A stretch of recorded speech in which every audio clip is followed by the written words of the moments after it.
Good evening, नमस्कार। कैसे हैं आप लोग? और स्वागत है आप लोग का हमारे ऑनलाइन इंस्टीट्यूट टारगेट विद ताल्लुक में। मैं गौरव रंजन आप लोगों के सामने उपस्थित हूं आपकी इकोनॉमी की क्लास में। चलिए आ गए हैं। आवाज पहुंच रही है आप लोगों तक? आवाज एक बार कंफर्म करके बता दीजिएगा। आवाज पहुंच रही है अब तक?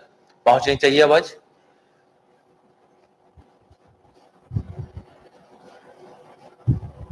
देखिए क्या लिख रहे हैं गौरव सर, कुछ चोटी तक प्रणाम। खुश रहिएगा। चलिए, आपके समझाने का मेथड बहुत अच्छा है, शुक्रिया शुक्रिया। चलिए तो मैंने आपको चार चीजें बताई थी, जीडीपी, जीएनपी, एचडीआई, विकास और समृद्धि यानी ग्रोथ एंड डेवलपमेंट। इतना हो गया था, ठीक ना। भारत का मानव विकास सूचकांक कितना है? 130। याद रखिएगा, मानव विकास सूचकांक कौन जारी करता है? यूएनडीपी संस्था जारी करती है, ठीक ना। और जो मानव विकास सूचकांक, उसमें एक भारत के व्यक्ति है जिनको कल्याणकारी लोग कल्याणकारी कल्याणकारी अर्थव्यवस्था के लिए जिनको नोबेल पुरस्कार दिया गया था, व्यक्ति का नाम क्या? अमर्त्य सेन। और एक उनके पार्टनर थे जिनका नाम था महबूब उल हक, ठीक ना। तो इतना याद रखिएगा। आज हम लोग चर्चा करने वाले हैं, जो हमारी सरकार है, जो हमारी गवर्नमेंट है, उस पर वित्त कहां से आता है? लोक वित्त, ठीक ना, पब्लिक फाइनेंस। तो लोक वित्त को आज हम लोग जानेंगे कि आखिर लोक वित्त होता क्या है। देखिएगा, कोई भी गवर्नमेंट हो, किसी भी देश की गवर्नमेंट हो, सरकार हो, उसको अपनी जनता के लिए, जो उसकी जनता है, जनता के लिए उसे कुछ ना कुछ कार्य करने पड़ते हैं। जब जनता के लिए जो कार्य करेगी तो उसको पैसे की आवश्यकता होती है, और पैसे की आवश्यकता कहां से पूरी होगी? तो पैसे की आवश्यकता भी जनता से ही पूरी होती है। अब देखते हैं, कभी आपने सोचा है कि एक गवर्नमेंट कॉलेज है या एक गवर्नमेंट हॉस्पिटल है, उस गवर्नमेंट हॉस्पिटल में जो दवा आ रही है वो कहां से आ रही है? क्या गवर्नमेंट के पास इतना पैसा है? वो पैसा हमसे और आपसे ही लिया जाता है, लेकिन वो हम और आपसे डायरेक्ट नहीं लिया जाता है, बल्कि वो अप्रत्यक्ष रूप से लिया जाता है। इसी चीज को हमको समझना है। कोई भी सरकार होगी अपने राज्य के कल्याणकार के लिए, अपने राज्य में कल्याणकारी योजनाओं के लिए वो हमसे कुछ पैसा लेती है, बदले में हमें कुछ पैसा देती भी है। और कई बार ऐसा हो जाता है कि सरकार ने जो हमसे पैसा लिया और जो हमारे ऊपर खर्च किया, तो लेने वाला जो उसने हमसे पैसा लिया वो कम है और हमारे ऊपर क्या किया? खर्च ज्यादा कर दिया। तो इस प्रकार सरकार क्या होती है? घाटे में चली जाती है। तो उसको हम बोल देते हैं घाटे। सरकारी घाटे क्या होते हैं? राजस्व घाटे क्या होते हैं? पूंजी क्या होती है? इन्हीं सारी चीजों को आज समझना है। तो लोक वित्त में हम लोग तीन चीजें पढ़ेंगे। पहला, सरकार की प्राप्तियां। सरकार की प्राप्तियां यानी सरकार को पैसा कहां से प्राप्त हो रहा है। दूसरे शब्द में हम ऐसा भी कह सकते हैं, सरकार की आय। सरकार की आय, ठीक ना, सरकार की प्राप्तियां। दूसरा हो जाएगा सरकार के खर्च। सरकार के खर्च हम दूसरे शब्द में बोल सकते हैं कि सरकार के व्यय, सरकारी व्यय, सरकार के व्यय, ठीक ना। और तीसरा हो जाएगा घाटा, सरकार का सरकारी घाटा। सरकारी घाटा या सरकारी घाटे। अब सरकारी घाटा कैसे आएगा? जब आय कम हो, आय कम हो और व्यय अधिक हो, व्यय अधिक हो, ठीक ना। तो उसी को हम क्या बोलते थे? घाटा। मान लीजिएगा कोई व्यक्ति है जिसका घर से, मान लीजिएगा स्टूडेंट और घर से उसका 5,000 रुपए मंथली आता है। तो 5,000 रुपए जो मंथली आ रहा है वो उसकी आय हो गई, या 5,000 रुपए मंथली कमाता है, ऐसे समझ लीजिएगा। एक व्यक्ति है जो 5,000 रुपए मंथली कमाता है और तो उसकी आय हो गई, प्राप्ति हो गई। लेकिन वो क्या करता है कि किसी महीने में, किसी मंथ में हो सकता है जो उसके खर्च है, एक्सपेंडिचर है, हो सकता है वो 5,000 से ज्यादा हो जाए। हो सकता है उसने 5,000 रुपए अर्न किया है और उसने 7,000 रुपए खर्च कर दिया, तो घाटे में चला जाएगा। और उसका घाटा कितना हो जाएगा? 2,000। जब सरकार घाटे में चली जाती है और जब सरकार के द्वारा बनाए जाने वाला बजट घाटे में चला जाता है, तो उसी बजट को हम बजट घाटा भी बोल देते हैं। यहाँ पे बजट घाटा नहीं पढ़ना, यहाँ पे सरकार के घाटे पढ़ने हैं। राजकोषीय घाटा किस प्रकार से होता है, ठीक ना, पूंजीगत घाटा किस प्रकार से होता है, प्रभावी राजस्व घाटा क्या होता है, ये सारी चीजें पढ़नी है। तो पहले हम लोग चर्चा कर लेते हैं कि सरकार की प्राप्तियां कहां से, सरकार को आय कहां से मिलती है, आखिर सरकार के पास पैसा आता कहां से, सरकार के पास आखिर पैसा कहां से आ रहा है। पहले इस चीज पे हम लोग चर्चा कर लेते हैं। तो पहले कर लेते हैं चर्चा, हेडिंग लगा लीजिएगा सरकार की प्राप्तियां।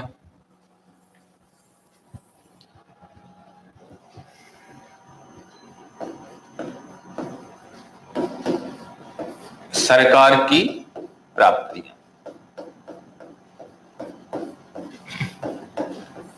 सरकार की प्राप्तियां, जो सरकार की प्राप्तियां हैं, इन सरकार की प्राप्तियों को दो भागों में बांटा गया। पहला रेवेन्यू, राजस्व, राजस्व प्राप्तियां, और दूसरी क्या हो जाएंगी, दूसरी हो जाएंगी पूंजीगत, पूंजीगत प्राप्तियां,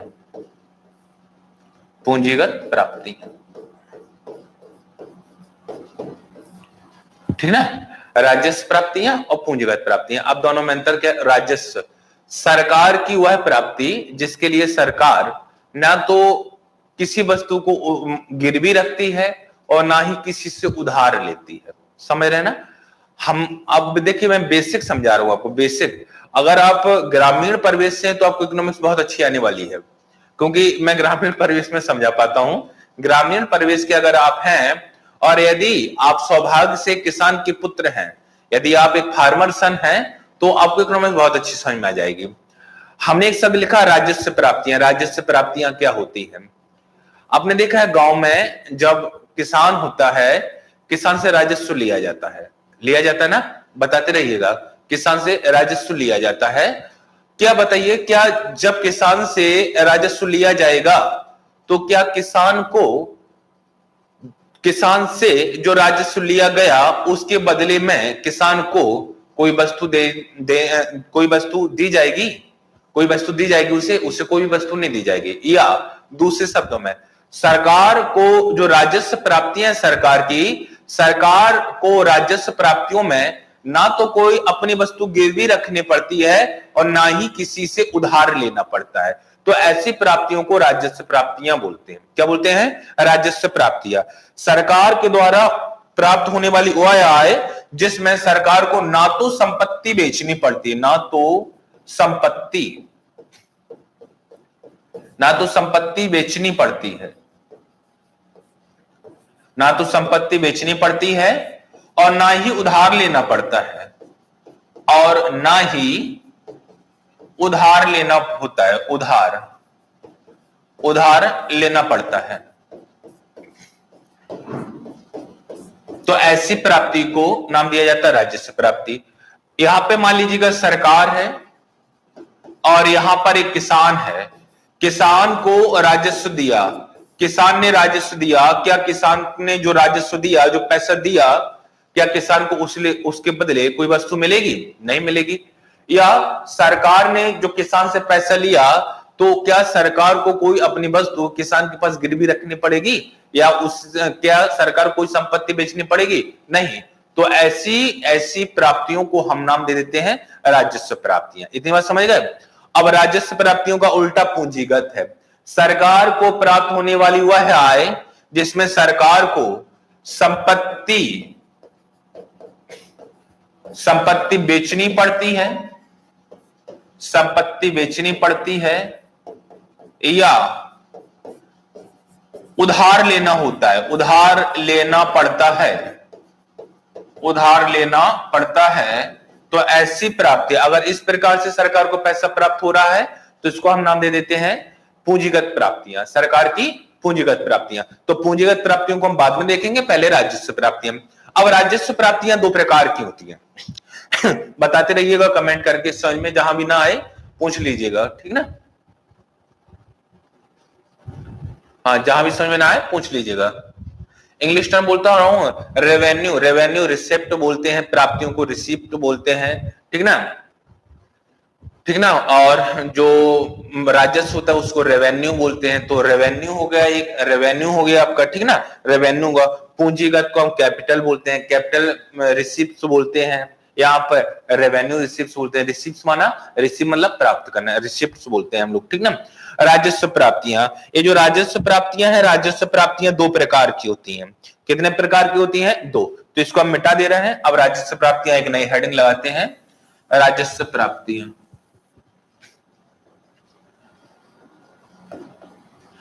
राजस्व प्राप्तियां, राजस्व प्राप्तियां।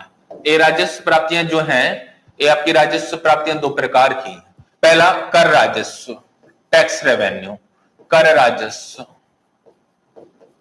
दूसरा गैर कर राजस्व, गैर कर राजस्व।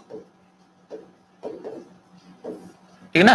पहला हो गया कर राजस्व और दूसरा हो गया गैर कर राजस्व। कर राजस्व को फिर से 2 भागों में बांट दिया। एक को नाम दे दिया गया प्रत्यक्ष कर, डायरेक्ट टैक्स, और एक को नाम दे दिया अप्रत्यक्ष कर, अप्रत्यक्ष कर। एक को नाम दे दिया प्रत्यक्ष कर, एक को अप्रत्यक्ष। गैर कर राजस्व में क्या आ जाएगा? ये अनिवार्य नहीं होता है। जैसे जुर्माना लगा दिया हमने किसी के ऊपर, किसी से कोई फीस जमा करवा ली, शुल्क हो गया, तो जुर्माना है, शुल्क है, ठीक ना?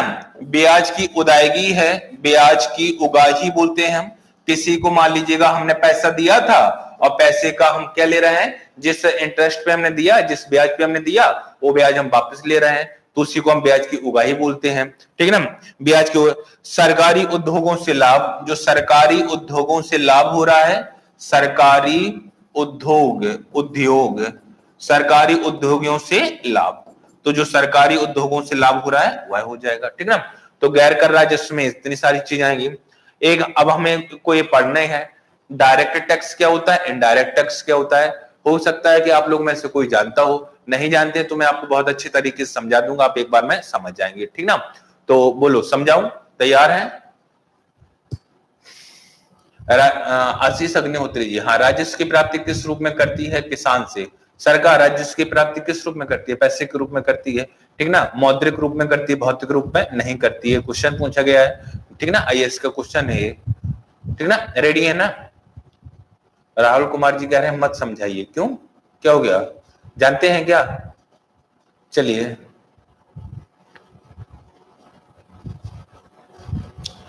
पता है ना, मैं डिस्क्राइब कर देता हूं। हाँ, मैं इसलिए बोला था, ठीक है, इसलिए बोला था, अधिकांश लोग पढ़ ही रहते हैं कि डायरेक्ट टैक्स क्या होता है, इनडायरेक्ट टैक्स क्या होता है। मैं एक बार समझा देता हूं, समझिएगा। डायरेक्ट टैक्स, डायरेक्ट टैक्स यानी प्रत्यक्ष कर ऐसे कर होते हैं जो जिस व्यक्ति पर लगाए जाते हैं उसी व्यक्ति को वह टैक्स चुकाना पड़ता है। जिस व्यक्ति पर लगाए गए यानी लगाए जाने वाला व्यक्ति और अंतिम रूप से उस कर को चुकाने वाला व्यक्ति दोनों एक होने चाहिए। जैसे इनकम टैक्स, जैसे इनकम टैक्स, जैसे निगम कर, ठीक ना? जैसे संपत्ति कर। अब मान लीजिएगा मैं इनकम टैक्स बोल रहा हूं। इनकम टैक्स मतलब भारत सरकार में अभी तक ये था कि यदि कोई व्यक्ति 5 लाख से अधिक पैसा कमाता है तो उसको 5% टैक्स देना पड़ेगा। लेकिन जब से ये आया है आपका इकोनॉमिकली वाला जो रिजर्वेशन दिया गया है, आर्थिक रूप से पिछड़े हुए लोगों को रिजर्वेशन, उसमें हमारी जो टैक्सेशन की दर है, टैक्स जो हमारी राशि है जिस पर टैक्स लगता था, वह 5 लाख से बढ़ाकर कितनी कर दी गई है? 8 लाख कर दी गई है। तो ये बताइएगा, यदि कोई व्यक्ति 8 लाख रुपए से अधिक कमाता है तो उस पर टैक्स लगेगा। तो टैक्स कौन देगा? वह व्यक्ति देगा या कोई और देगा? वही व्यक्ति देगा। तो ऐसे कर जो जिस व्यक्ति पर लगाए जाते हैं उसी को अंतिम रूप से वहन करना पड़ता है यानी चुकाना पड़ता है। तो ऐसे टैक्सों को हम नाम दे देते हैं प्रत्यक्ष कर। क्या नाम दे देते हैं? तो ऐसे टैक्स को हम नाम दे देते हैं प्रत्यक्ष कर। अब इसी में एक शब्द और होता है प्रत्यक्ष कर, ठीक ना? इसी में एक शब्द और होता है, मैं इसको मिटा दे रहा हूं। एक शब्द और होता है, जिस व्यक्ति पर कर लगाया गया हो, जिस व्यक्ति पर कर लगाया गया हो यानी उसको एक नाम दिया जाता है पॉइंट ऑफ इंसिडेंट।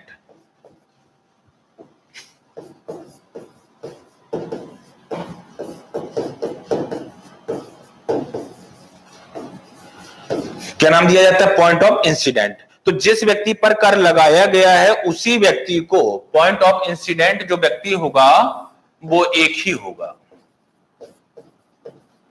यानी जिस व्यक्ति पर कर लगाया गया, ए व्यक्ति पर अगर कर लगाया गया है तो एक ही व्यक्ति को वह कर चुकाना पड़ेगा। इसी को एक नाम दे दिया गया पॉइंट ऑफ इंसिडेंट, ठीक ना। जिस व्यक्ति पर कर लगाया जाएगा वही कर का अंतिम रूप से वहन करेगा, चुकाएगा। तो इस प्रकार के कर को हमने नाम दे दिया कौन सा कर? प्रत्यक्ष कर। अब देखिएगा प्रत्यक्ष कर के अंतर्गत कौन कौन से कर आते हैं, यहीं से क्वेश्चन बनते हैं। आपको 4 कर दे देगा और पूछेगा इनमें से कौन सा प्रत्यक्ष कर नहीं है। तो पहला हो गया इनकम टैक्स, पहला कौन सा हो गया? आयकर।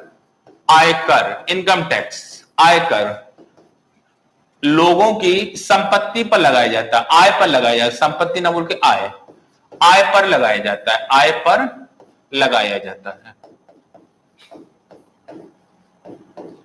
आय पर लगा। अब कितना लगाया जाता है, ठीक ना, कितना लगाया जाता है, कहां तक कितना है, तो अभी ये टैक्सेशन में पढ़ेंगे हम, कर की प्रणाली में इसको पढ़ लेंगे, ठीक ना।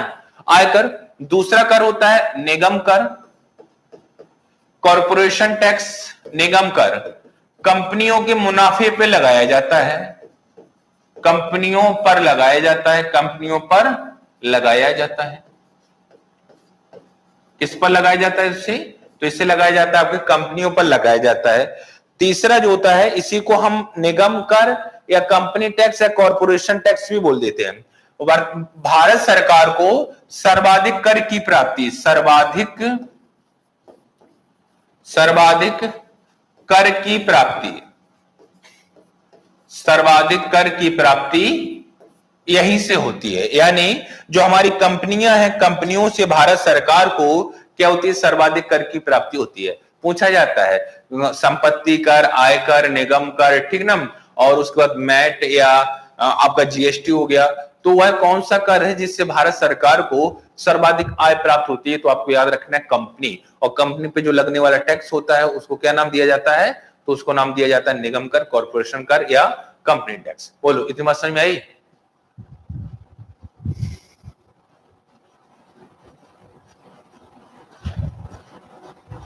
चलिए, हो गया।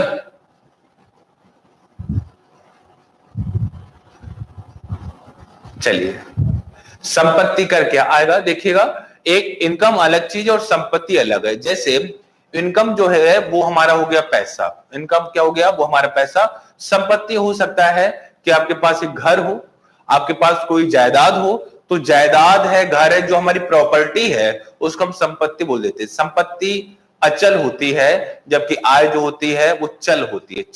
चल सकती है, यहां से वहां, कभी मेरे पास है कभी दूसरे के पास चल जाएगी। इस प्रकार से हम विभाजन करते हैं। चलिए, तो एक हो गया आयकर, दूसरा हो गया निगम कर, तीसरा हो गया संपत्ति कर।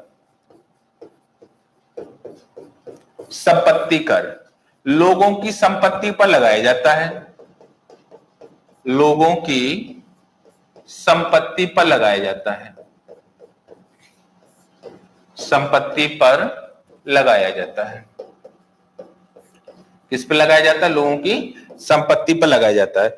उसके बाद एक होता है प्रतिभूति,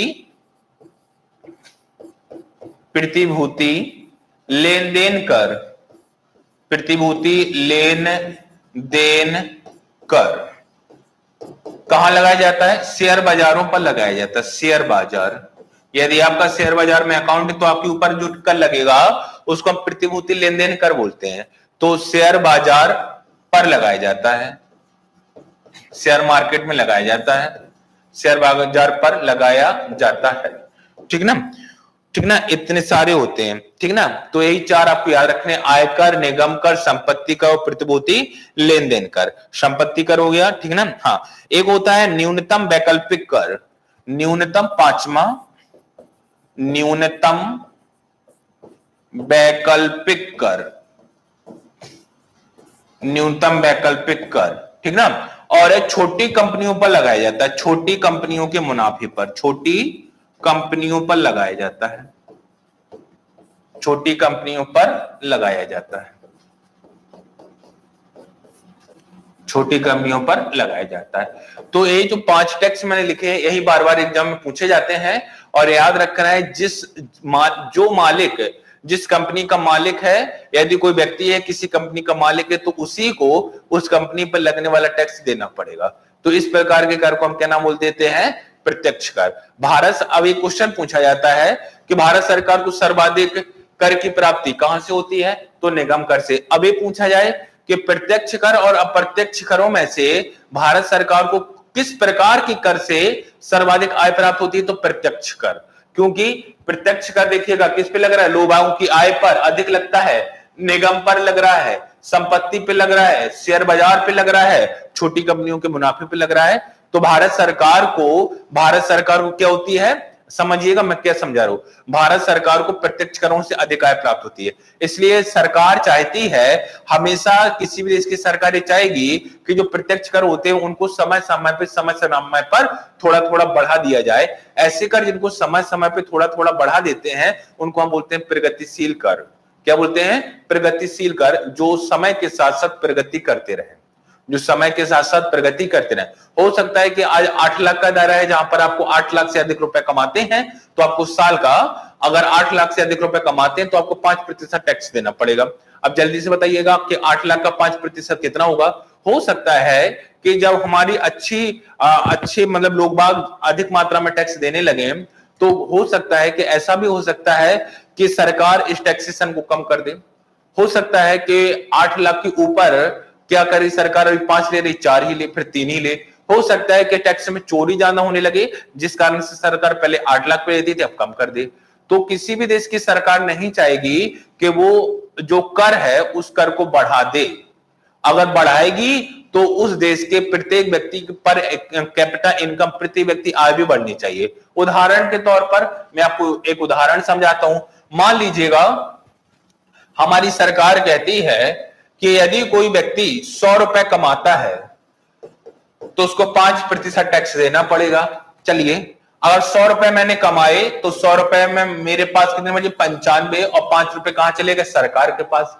अगर आप मान लीजिएगा किसी देश की सरकार ये कहती है कि आप 100 रुपए कमाइएगा, 95 रुपए मुझे टैक्स दे दीजिएगा, 95 रुपए मुझे टैक्स दे दीजिएगा, यानी 95 रुपए सरकार के पास चलेगा, 5 रुपए मेरे पास बचे। क्या कोई व्यक्ति इस कंडीशन में कार्य करेगा? क्या वो पैसे अर्न करेगा? क्या वो टैक्स जमा करेगा? नहीं करेगा, वो टैक्स की चोरी करेगा। इसलिए यह कहा जाता है कि टैक्स की चोरी को रोकने के लिए कर की दर हमेशा कम होनी चाहिए। हमारे भारत देश में बहुत सारे लोग हैं जो टैक्स जमा नहीं करते। मुझे मत पूछिएगा कि सर आप करते हैं क्या नहीं करते हैं, ठीक ना। तो बहुत सारे लोग हैं जो टैक्स के दायरे में आते हैं और टैक्स जमा नहीं करते हैं। तो टैक्स जमा न करने के कारण ही सरकार क्या करती है, टैक्स के रेट को बढ़ा देती है।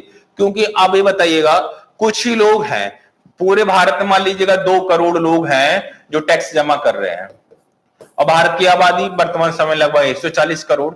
140 करोड़ में क्या सभी लोग बेरोजगार हैं, या सभी लोग 8 लाख से कम कमा पा रहे हैं? तो कई सारे लोग होंगे जो 8 लाख से ज्यादा कमाते फिर भी टैक्स जमा नहीं कर रहे हैं।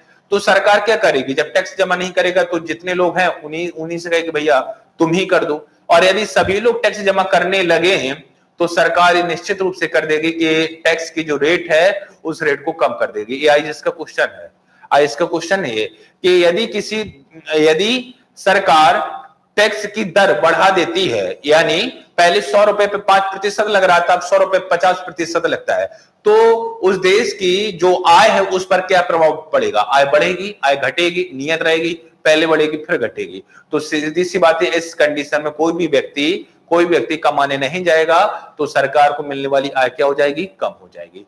ठीक ना, समझ गए इतनी बात? चलिए बताइएगा। यार मेरा लाइव सबसे पीछे क्यों है सर?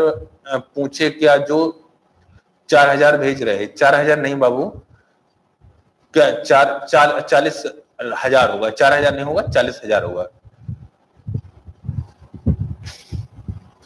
रवि सर 8 लाख का 5% पूछ रहे हैं। हाँ, तो मैं भी तो कह रहा हूं कि यदि आप 8 लाख कमाते तो अब आपको 5% देने, 8 लाख इससे ऊपर, ठीक ना। फिर अलग अलग कंडीशन है, ठीक ना, चलेगा।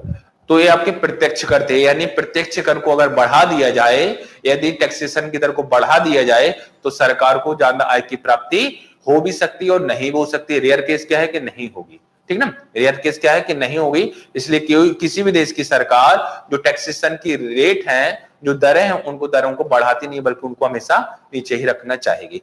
अब देखिएगा अप्रत्यक्ष कर क्या होते हैं।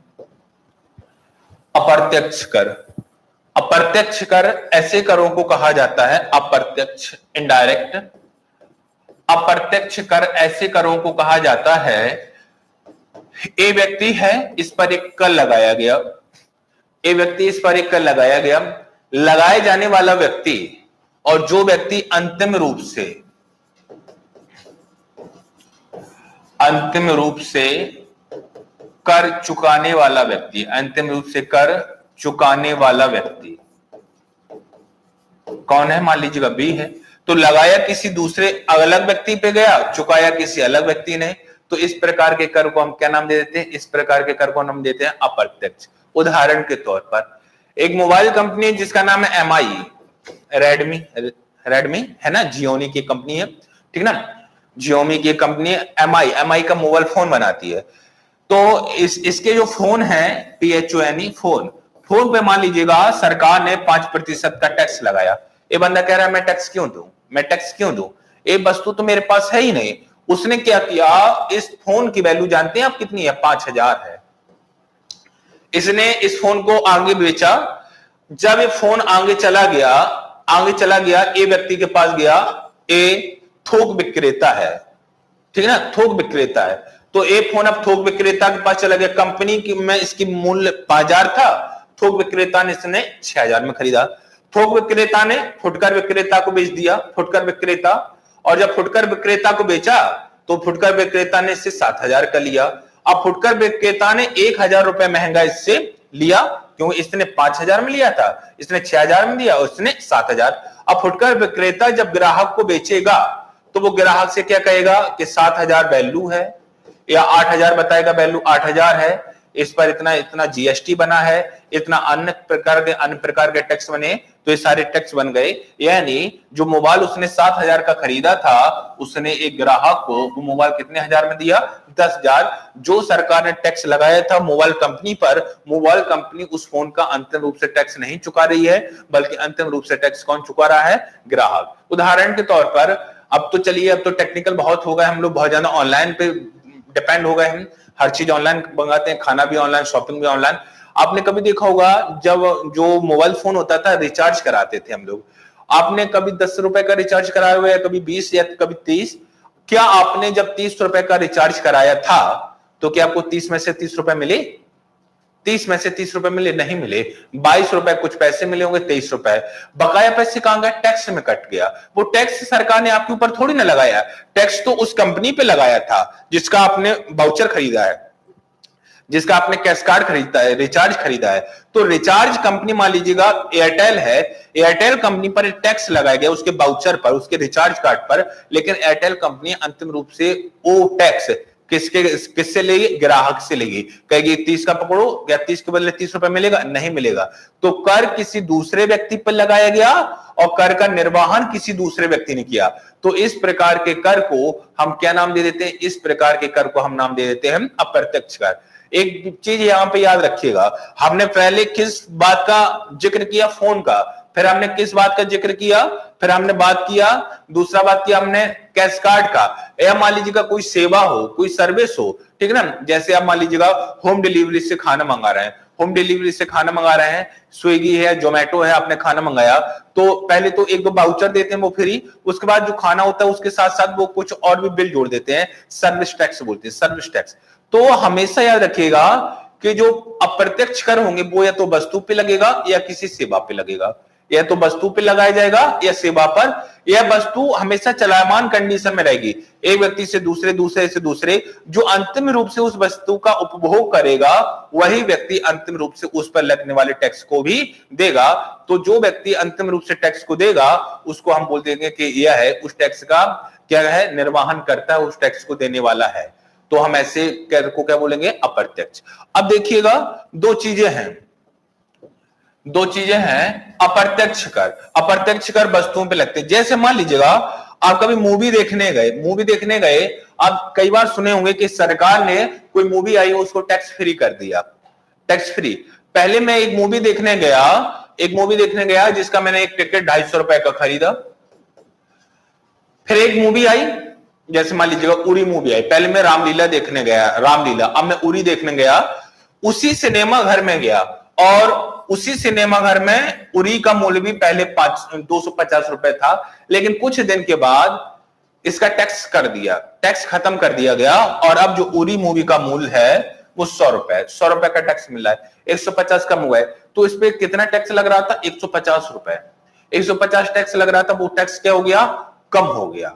150 जो टैक्स लग रहा था वो टैक्स क्या हो गया? कम हो गया। अब बताइएगा, जो 101 सिनेमा घर है, सिनेमा घर है, सरकार ने टैक्स किसके ऊपर लगाया? सिनेमा घर वाले के ऊपर, और सिनेमा घर वाले को जो मूवी मिली है उस मूवी का 100 रुपए का टैक्स 100 रुपए का उसका वैल्यू है, लेकिन वह ग्राहक से कितना वसूल रहा है? ग्राहक से 250 वसूल रहा है। क्यों वसूल रहा है? कह रहा है भैया 150 टैक्स है, टैक्स देना पड़ेगा।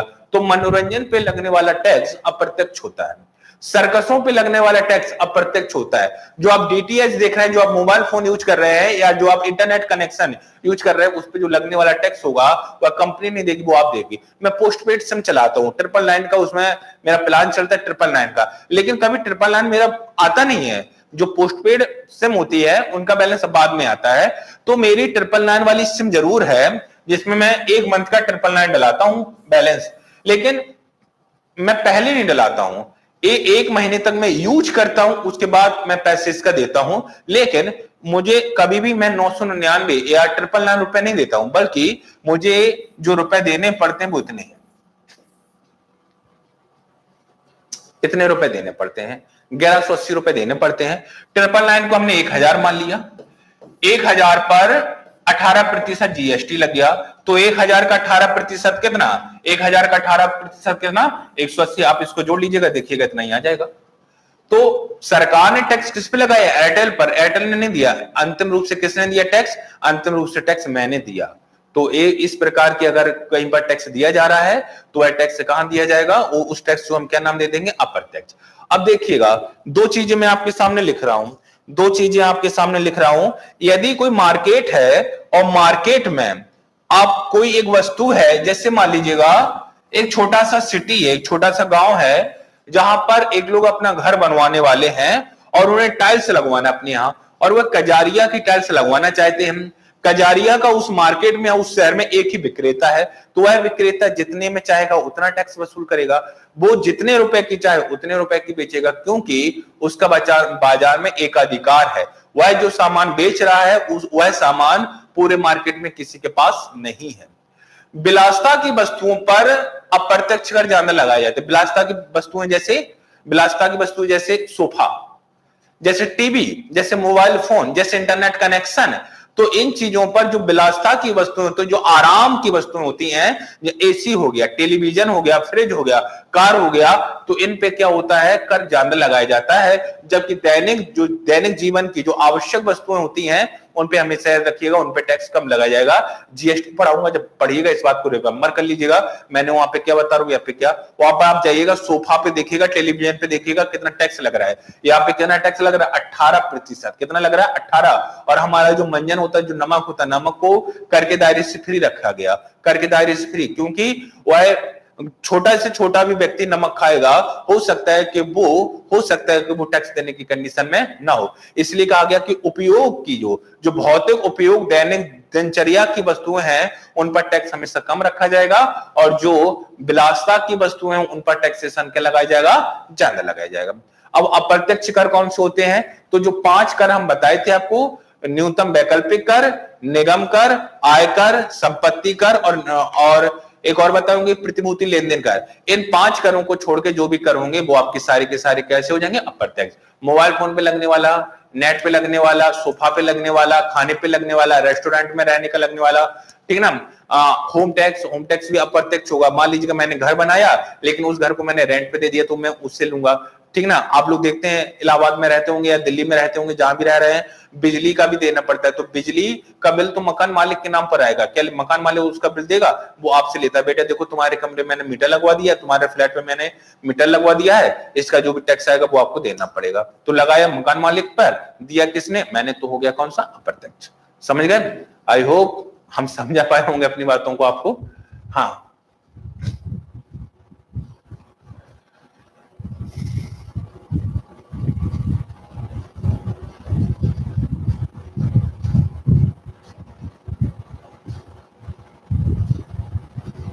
चलिए हो गया, सही में चीजें। अब देखिए आप लोग, बस यही मुझे पसंद नहीं है, यही पसंद नहीं है। आप लोग आपस में बात मत कीजिएगा बस। सर हम लोग कंपनी का नमक खाते हैं इसलिए टैक्स देना पड़ता है, कंपनी ही नमक बनाती है। ऐसा कोई व्यक्ति है जो सीधे जाता हो समुद्र से नमक लेके चला आया हो, ऐसा नहीं होता ना। चलिएगा, समझ में आया?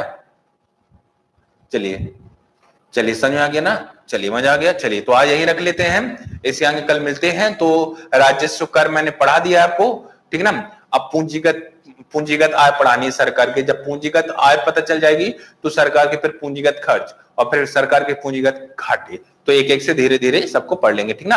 आज यही रखते हैं, नेक्स्ट टॉपिक मिलते हैं कल। तो नेक्स्ट टॉपिक पे बात करते हैं। Thank you.